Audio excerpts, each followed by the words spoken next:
président Macky Sall dafa mel ne li wolof di wax moo ko dal maanaam ki bëgg a dee ak ku bëgg toxu dani naqadee dëkkal ñaari at dese ko ci bopp réew bi muy duutal ak lu ne mu lijjanti ko ngir des ci bopp réew mi nag dafa war a xam li ko fi dikk ci loxoy sénégalais la ne te bi fi jugee ñoo ko fi jëlee ndaxte faluloon boppam te ñi ko faloon noppi nañ ngir folli ko ndaxte ñaar la ñu séqante woon ak moom te ñaar la waxoon ak ñun te ca lay yem bu ko neexee ak bu ko naqadee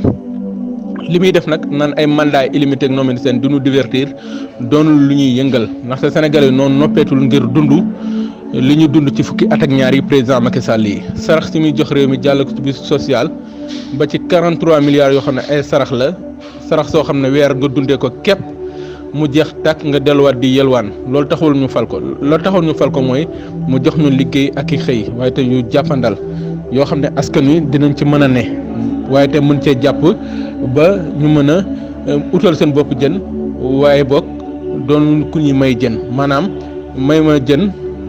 jàngal ma nu may nappee mu ma ko gënal ni ko olof di waxee Macky Sall nag ak li mu nar ci ville bu Dakar loolu nag doon loo xam ne lu yéem askan wi la maanaam élection yoo xam ne Yewwi Askan Wi ak Wallu duñ ci bokk Barthélémy Dias ak ñoñom duñ ci bokk lépp ci ay tappale jaare ko ci parrainage yoo xam ne kenn xamul lu mu doon parrainage yoo xam ne araamoon na ci local yi waaye dagan na ci élection législative yi ndaxte bu nattee li xew ci élection yi ñu falee maire yi nattar ko ci élection député yi mooy wane ni Macky Sall dafa minoritaire ci réew mi te nag loola bett mën la mooy ànd ak Wallu ak Yewwi loolu moo ko tiital doon ak coup kaaw boo xam ne da koy dal cohabitation ci lu ko jëmee te cohabitation nag mooy match première mi-temps boo xam ne dañ ko ciy mëne ay 4-0 moo tax day xalaat ni 2024 mun na ko sax bañ a fekk fii ci réew di Sénégal ndaxte nag ci atum 2022 bi ci la lépp di leeree kon Macky Sall war a rafet ci xare bi waaye itam bañ cee ñaaw waaye li ko dese ci bopp réew mu rafetal ko te jaarale ko yoon li xewoon ci weeru mars nag sénégalais yi fàttewuñ ko loolu nag mu mel ne ci la ñuy jëmaat te président Macky Sall war na ko maytu mooy ab réew moo xam ne day tàkk jëppet ay bakkan du ci rot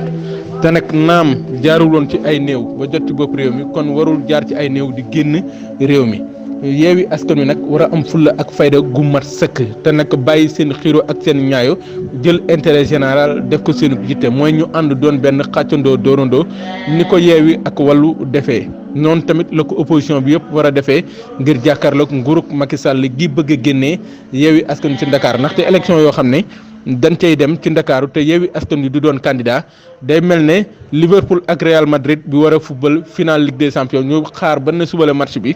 ñu ne Real Madrid du footballati wala forfait nañ ko final boobu la final lan lay doon te nag bëgg di bëree ci làmb ji bëgg gemb doon kenn di bëreeg sa bopp loolu kenn du ko nangu fii ci réew di Sénégal ndaxte la xewoon ci atum 2019 ca élection présidentielle gi ñu roccee Karim Wade rocci Khalifa Sall tànn juróomi mbër jàggi leen ruur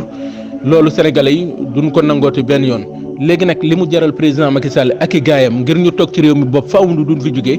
loolu na ko jaral ñu fare ci kujje gi ndaxte la kilifa doon wax rek moom lañ war a jàng te war kaa mokkal maanaam ab saay-saay lépp loo xam ne